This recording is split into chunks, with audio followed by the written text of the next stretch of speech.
Welcome to this Monday, August 7th edition of Wasatch Weekends. I'm your host, Ben Roof. On today's show, we've got some great advice from Scholarship Owl about how our students can find some extra bit of financial aid for the approaching school year, and Tracy Miller is going to show us a couple of different preparations of shrimp. But first, a little bit of local news. Tonight in City Park here in Park City is the 2023 Beethoven Music Festival. That is every Monday running through the rest of August. So grab your camp chairs, grab some blankets, pack a picnic, and don't forget to miss out on the fun. There's only a couple more Mondays left. Now, we gotta take a quick break, but when we come back, Tracy is gonna show us some fantastic shrimp. This weather report is brought to you by Sun and Ski Sports, your new mountain sports headquarters.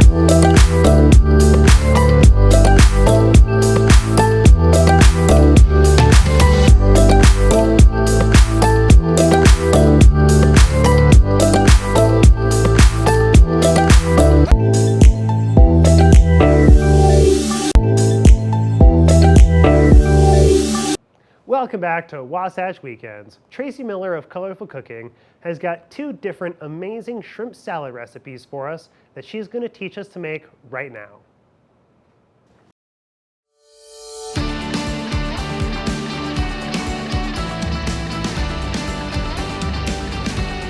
Welcome back to Colorful Cooking with Tracy Miller. I am Tracy. Thanks for joining us here today. We're talking all about shrimp, how healthy and how easy it is to cook. So I have a farm shrimp, and I have a wild caught shrimp. So when you're getting ready to cook it, you kind of want to pat it dry. People are always amazed when I tell them this, but like even if I have a piece of fish or something, I will just gently squeeze it after it thaws out when it's frozen to get some of that excess water. Because if you're going to put it in your pan and you're going to try to get a sear on it, then you're not going to get rid of that excess water. It's going to kind of fill up in your pan and boil your shrimp, which is not what we are after. So just pat it dry a little bit with a paper towel, real gently too. You don't want to like manhandle those little tiny crustaceans. It's not going to taste as good.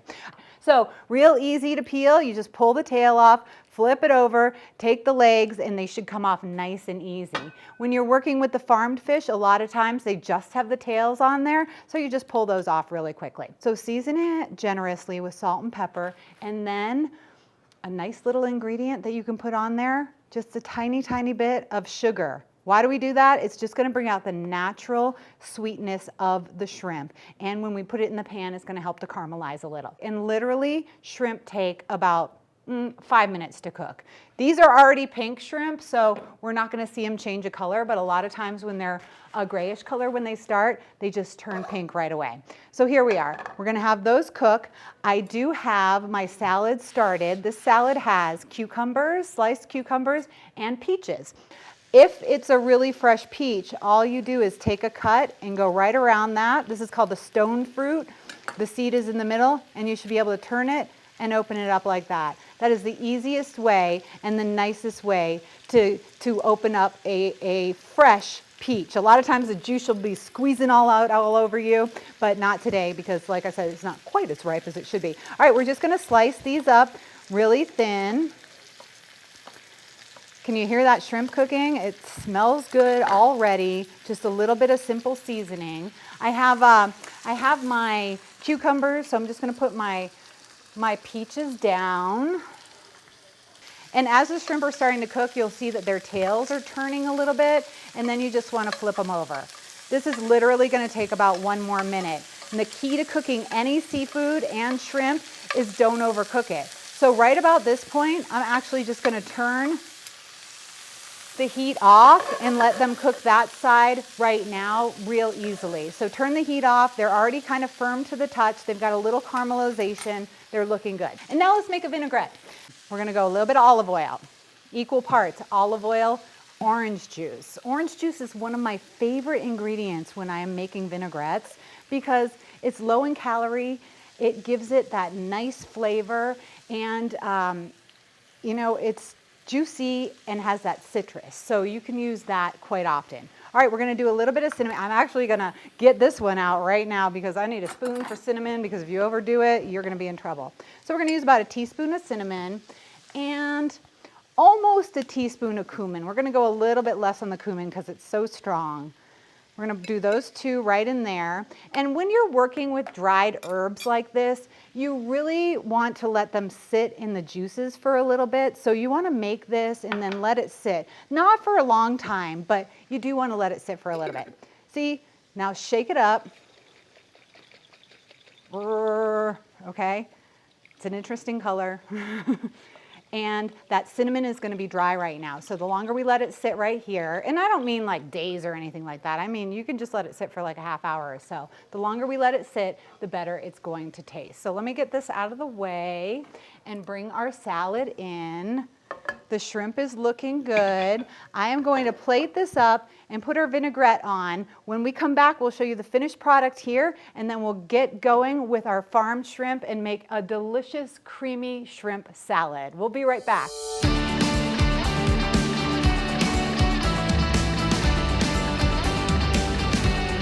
Welcome back to Colorful Cooking with Tracy Miller. I am Tracy. Thanks for joining us here today. We're talking all about shrimp, how healthy and how easy it is to cook. We are just going to cut these into little pieces. Actually, a lot of times when I'm making the shrimp salad, I will put it in my food processor, but I didn't want to lug the food processor in here today. So we're just going to slice the shrimp up, kind of nice and easy. If you put it in a little row, put them all together. My whole family's from Florida, so they actually have shrimp nets like right outside on their docks, and we eat the freshest shrimp you can possibly imagine. Mayport shrimp in Florida is delicious. Really, if you can get any shrimp from the Texas, the Gulf of Mexico, or Florida, you're gonna be in pretty good shape with that flavor. And again, just don't overcook it, and you'll be tasting it and enjoying it. Okay, so here we go. We have our shrimp cut up into small pieces for the shrimp salad. And this one, sorry, I'm gonna add a few calories to this because it's gonna be nice and creamy. So I'm gonna do a little bit of a mixture of sour cream and mayonnaise. Now, I'm a huge mayonnaise fan. I love eggs, I love mayonnaise, but mayonnaise alone sometimes when you're making a salad like that, it's just a little too strong. So I like to mix mine with a little bit of sour cream. I actually do a half and half, 50% sour cream, 50% mayonnaise. Tons of salt and pepper. Either use dill or use tarragon, and if you're ever cooking lobster, tarragon is really, really good. It has all these little like leaves like this, and all you do is pull the leaves right off of the stems, and then we're gonna chop them up. It's super easy, super fragrant, and it kind of has like a licorice type of flavor to it. So we're just gonna take those right off. Actually, I just do it that way. Take them off that way. You can really put any herbs you want in here. If you would prefer, you know, parsley or something like that, you can do that. Really making something that turns out to be in your recipe repertoire all the time. All right, super simple. Cut up cooked shrimp. We have tarragon, salt and pepper, mayonnaise, and sour cream. We're just gonna kind of fold it all together and make ourselves this nice creamy salad. This is so good. I eat this just by itself, and I do a lot of this in like little individual cups, and people love it. And you can either eat it by itself, you can eat it on a salad, you can eat it with crackers or crudité if you wanted to, or you can put it in a wrap and take it out on a picnic. One of the things though about wrapping up creamy dishes, there's a little trick, especially if you want to take it out on your picnic. So right now, we're just gonna put it on our bed of lettuce. This would be a nice little light lunch for you, packed with protein and vitamins and minerals, nice and light and delicious with a little bit of creaminess. I'm gonna put a little more salt and pepper right on there. especially pepper. And then when we return, I will show you how to wrap that in a tortilla. So if you want a sandwich, if you're going on a hike or something, hitting the lake or the river, we're gonna wrap that. I'm gonna give you a few tips on how to make those wraps still taste good and not get too soggy if you're going on a picnic.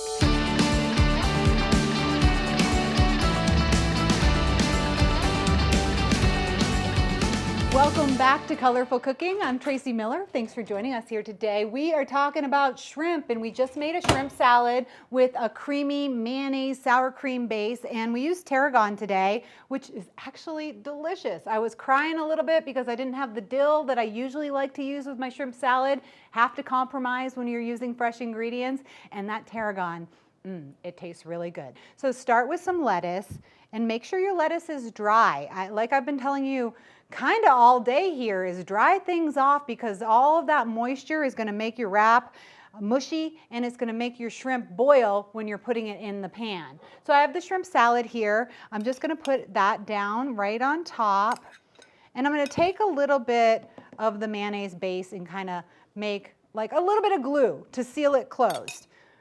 I love making wraps. I don't know why, I just really like rolling things. So take it like that. Pull it all out your way, move your fingers around so that you know that like you're going to get a good bite on every sandwich, and then just roll that baby up. That glue right there is going to seal it closed. And then I like to cut it in half. And when I'm making wraps and I'm getting ready to go on a picnic, or usually I'm getting ready to cater or go on a gig or something like that, what I do is I just put the wrap in the fridge uncovered until I'm ready to wrap it up. Because if you wrap it up in cellophane, what's going to happen is it's going to get all mushy. And since we have a creamy base, you want some mayonnaise on your sandwich, when you're making wraps, you want to have a layer. You want to have that lettuce layer to protect the mayonnaise on the inside and the wrap. Seems simple, but you can really kind of make a mushy sandwich if you're having it wrapped up for a little while. So we've got the two salads today. For the shrimp salad with peaches and cucumbers, and that's in a cumin cinnamon vinaigrette. And then we will also have the recipe here for you with the shrimp salad, which I'm gonna say you're probably gonna like a lot. Thanks for joining me here on Colorful Cooking today. Eat shrimp, it's low in calories, high in protein, and really good for you.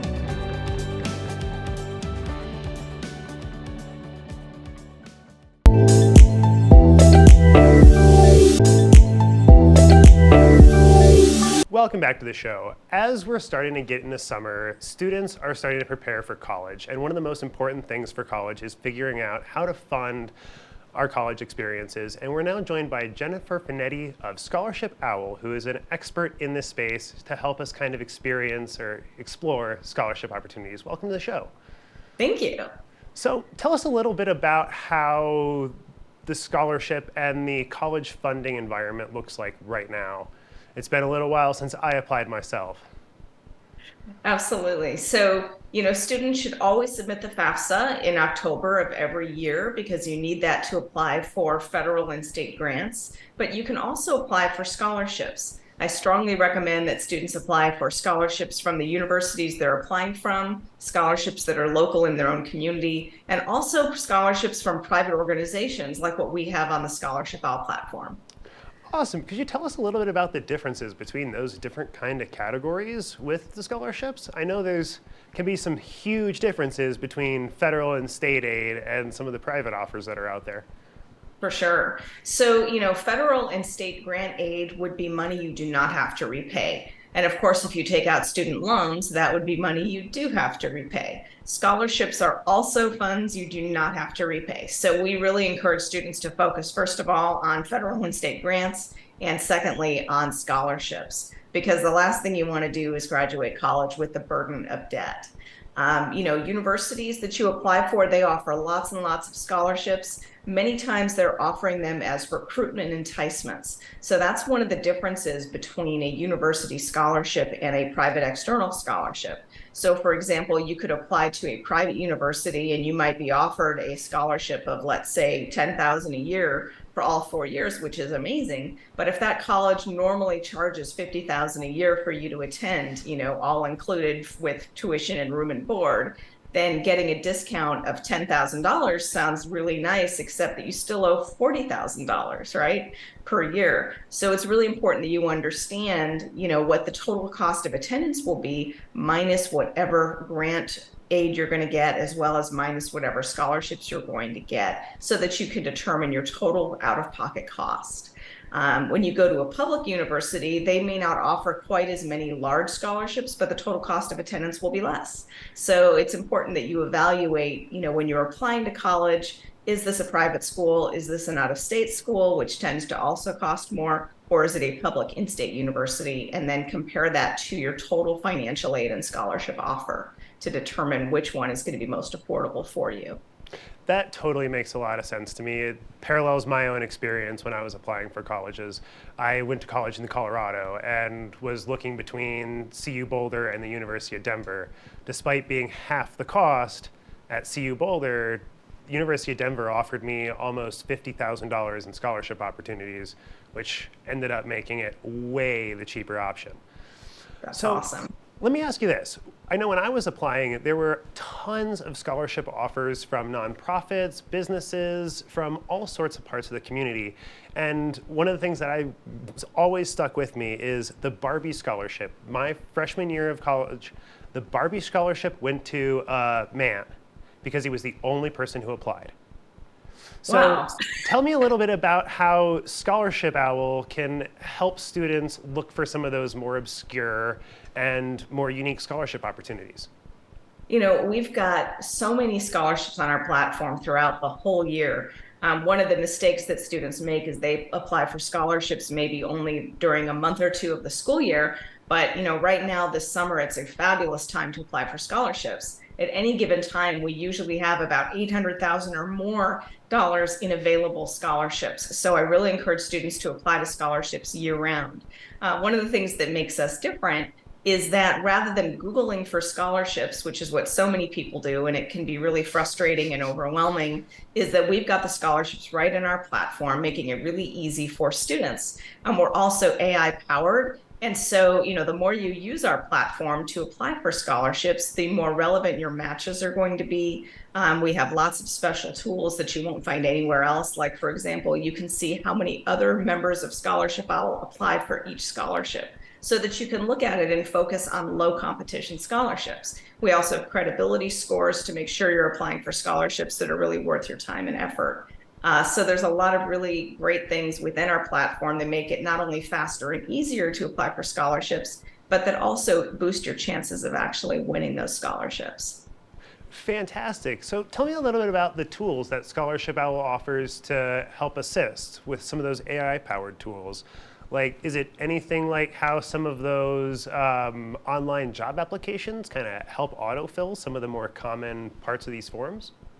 That's a great question. And with Scholarship Owl, you actually don't have to fill out any application forms. So it's one of the things we do is exactly what you just said. So when you fill out your profile on Scholarship Owl, we automatically port that data to all of the applications so that you don't have to fill out your name and your mailing address and your email address and your year in school and your GPA and your major and all those things that providers want to know about you. It's already in your profile, so we just put it into the applications for you. So that's just one of the tools. Another thing that we do is we send weekly AI-powered recommendations to you every single week. And as you use the platform more and more over time, those matches and recommendations are going to be more relevant to you because, kind of like Amazon, when you buy something and it says, here are some other things that people like you have bought. It's sort of like that, right? Where we send these recommendations to you that are based on your interests that you've demonstrated by the way you apply for scholarships. That totally makes a lot of sense, and was something that I've always found incredibly frustrating about applying for anything online is how often you have to resubmit and refill out the same form over and over. And is there any recommendations that you would have for students who are trying to stay motivated when applying for scholarships, or how frequently they should start to look or apply in the summer? Motivation to apply for scholarships is one of the largest problems that we encounter with students across the board. And it's simply because a lot of students, get initially motivated and then they get really overwhelmed with the tediousness and repetitiveness of the process.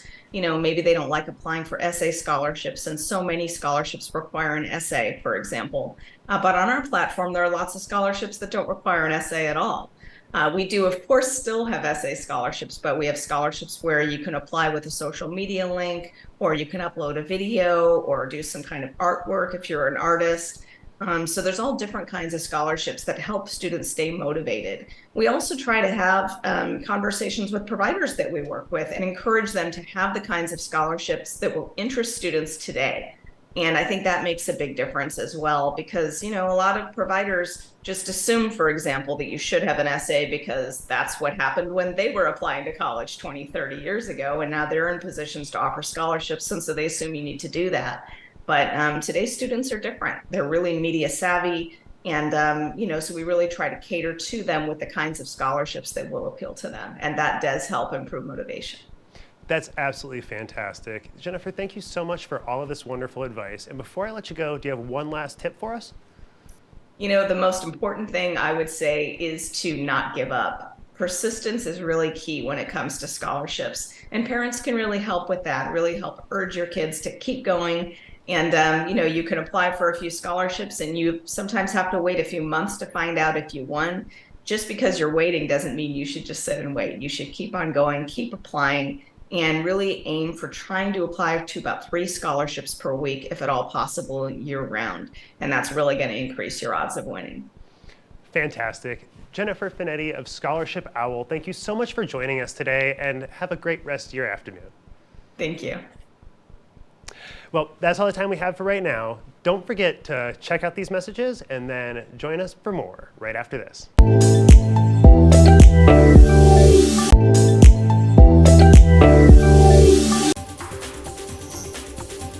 This weather report is brought to you by Sun and Ski Sports, your new mountain sports headquarters.